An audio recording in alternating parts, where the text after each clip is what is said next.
Gremlins! Happy New Year! I'm back after a break and ready to get started, and we're starting off with a classic, another aesthetic video. Today's aesthetic will be...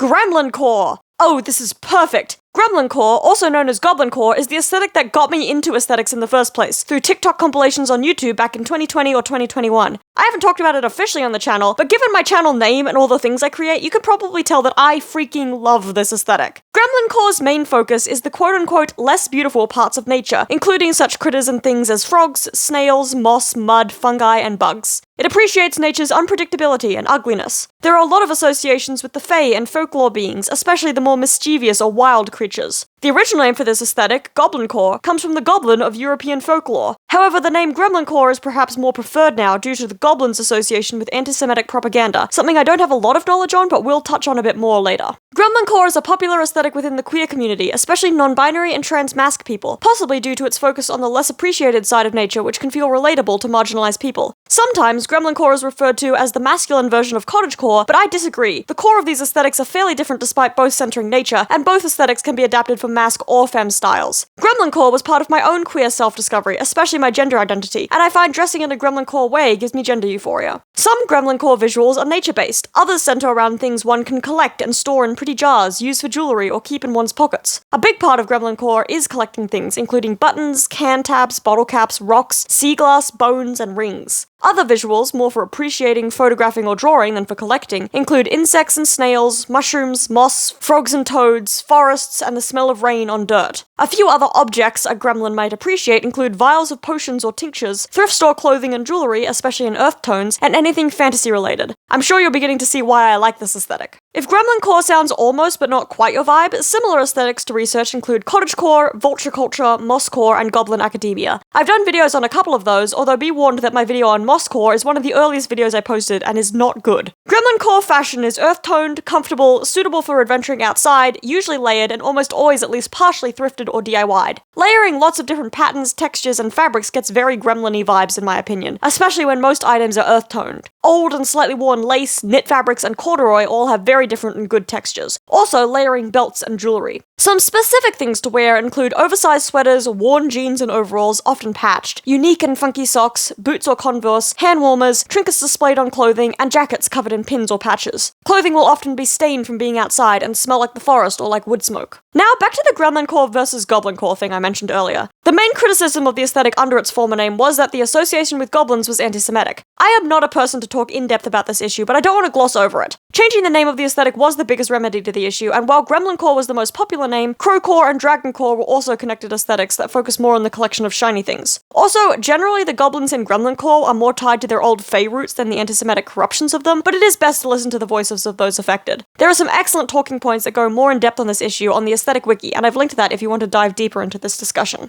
Back to more light-hearted topics, as someone who has spent a lot of time thinking about Gremlincore outfits for myself, coming up with an outfit for this character was both easy and difficult. I had no shortage of ideas, but I did struggle to narrow it down to a single coherent outfit's worth. It's a good thing that Gremlincore involves a lot of layering. First of all, I drew all the jewelry the character is wearing. It isn't as much as some Gremlincore outfits involve, but jewelry takes a while to draw and color due to their detail level, so I limited myself slightly. He has a bone earring on one ear and a tooth earring on the other, a look I wear myself sometimes with earrings I made from clay. He is also wearing a fake silicone elf ear, something I also do at all times. In fact, most of this outfit is either clothing I already own or want to make and find. This character is wearing cut-off overalls with one strap unhooked to show off the graphic on his shirt, and the legs where the pants were turned into shorts are very frayed and choppy on purpose. There are a couple patches on his leg, and he's wearing two belts, one of which has a belt pouch embroidered with leaf veins on the flap. This is an item I don't yet own, but I want to make at some point. Pouches for holding objects are always very useful in my life. Despite using a cane daily, I once again struggled to figure out how this character would hold his cane, and I'm not sure the hand pose I chose would be correct for stability. And now I'm back to the jewelry, giving him a choker with an off-center mushroom charm, and working on his necklaces. Oh, and also I drew his face. One necklace is a string of found objects, a nut, a nail, a bottle cap, a dice, a button, things like that. Things that this character would collect from the side of the footpath and keep in his desk drawer until he has inspiration to turn them into jewelry or decorations on a jacket. His second necklace is much simpler, just a chunky chain. The graphic on this character's shirt is based on several shirts that I've painted. One of those shirts is one that I wear all the time, but the rest are for sale on my Etsy store, which is always linked in the description. The shirts feature a rectangle graphic printed with the outline of several species of mushroom. This particular shirt will be patterned with bleach splatters, but the shirts that I'm selling are plain outside of the graphics, and each one was bought secondhand and upcycled. This character's socks are mismatched, one featuring mushrooms and the other frogs. He has on Converse-style shoes with dirty laces, and stockings that are ripped on purpose, although a few of those rips at least were acquired through trekking through the underbrush searching for mushrooms or bugs. Not to start getting sentimental, but the Gremlincore aesthetic did a lot for me as a teen figuring out who I was. I knew from the age of 12 that I was going to make the color green my entire personality, but beyond that, I, like most people, spent my early teen years trying on a lot of different style ideas. Being stuck inside for a lot of it during the pandemic, I spent a lot of time watching TikTok compilations, and I tried out a lot of alternative fashions as well as cottagecore and then Gremlincore. Gremlincore is the one that stuck. Since then, I've definitely expanded my style, mixing alternative and punk elements into the forest chaos of Gremlincore, and finding my own look in the midst. This is part of why I share these aesthetics and love researching them for myself. While I don't think picking one aesthetic and strictly following it or constantly trying every aesthetic you see are necessarily the right way to go, finding a few that you vibe with and using that as a starting point can be so valuable to finding a personal style. Also, I'm just fascinated by aesthetics in general, and I'm so glad Gremlincore led me to researching so many others. For some strange reason, probably the lack of practice recently, I put all the colored line art on one layer, which made recoloring it while coloring this character's jewelry more complicated than it should have been. This is the first time I've done this style of digital art in about a month because of the break I took, and I definitely need to remember some of the drawing shortcuts I've learned. I'm giving this character a little more color variety than I tend to wear, although I do wear more colors than I used to, with the orange color of bleach black fabric, red when used on a mushroom, and brown being part of my wardrobe, as well as green and black. Still, most of this character is green and brown, with pops of other colors. His overalls are muted green, a color that is often the base of a Gremlincore outfit. Meanwhile, his shirt is black and splattered with bleach, although the graphic is untouched by the bleaching. Either it was painted afterwards, or the paint wasn't affected. I haven't yet experimented with bleaching over painted designs to know how the fabric would behave. I did make the bleaching a little too bright for the rest of the colors of the image and have to tone it down a bit. Onto the feet, which have quite a bit of detail involved. The laces will be a dirty off-white, but that is too close to the background color of this image, so I'm coloring them in a bright green first so I can see if I go outside the lines.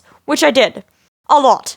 I think my brush was a little too big and I was a little too impatient with the details. The canvas of these shoes is green, and I added mud stains to the green and to the white. Next, I worked on the socks. Both designs are on a black background with a ring of either green or red around the top of the sock. I've drawn a lot of ripped tights, but it's been a while and that gave me a chance to try a new method. During the line art, I drew the shape of each rip, added the section that would be the most open hole, and filled the rest of the rip with the ladder that appears in running stockings. Now, the main unripped stocking is the darkest, with the ladder section colored in a lower opacity, and the main holes left blanked for the skin to fill later. I've been looking at a lot of pictures of hair on Pinterest for my own reasons, mostly figuring out what hair dye brands to attempt next to get my hair back to the green I feel it should be. And thus, this character's hair is rather inspired. It's a shaggy mullet, very trans mask in my and the internet's opinion, and dyed a mossy shade of green with darker tips and grown out roots. I gave this character a little facial hair, and the same style of dark blush and white freckles meant to mimic a mushroom that I wore for ages before deciding I couldn't be bothered to put on more than the occasional black eyeshadow. Finally, I got started on the background. As I have trialed in a few recent videos, I'm experimenting with using more line art in the background, but combined with more detailed textures than my characters to blend my character and background styles a little more. In this case, the nearby background is a tree my character is vibing with, covered in shelf mushrooms and moss. A fern, mushrooms, and some grass are growing around the roots. I'm not sure what to call the pose my character is taking. He's reached up to half grab the lowest branch of the tree and kind of lean forward with it, the way one would lean with the top of a door frame. The shelf mushrooms are loosely turkey tails, with stripes of brown shades and a white outer rim. The forest floor mushrooms are generic white mushrooms with a few brown speckles. I'll be honest, I completely forgot that in the last few videos I've said that I'm leaning more towards cell shading than blended shading. I could pretend I did blended shading to make this art more stylistically match the rest of my aesthetic art characters, but honestly I completely forgot about cell shading until I was midway through blending all my shadows out. Oops.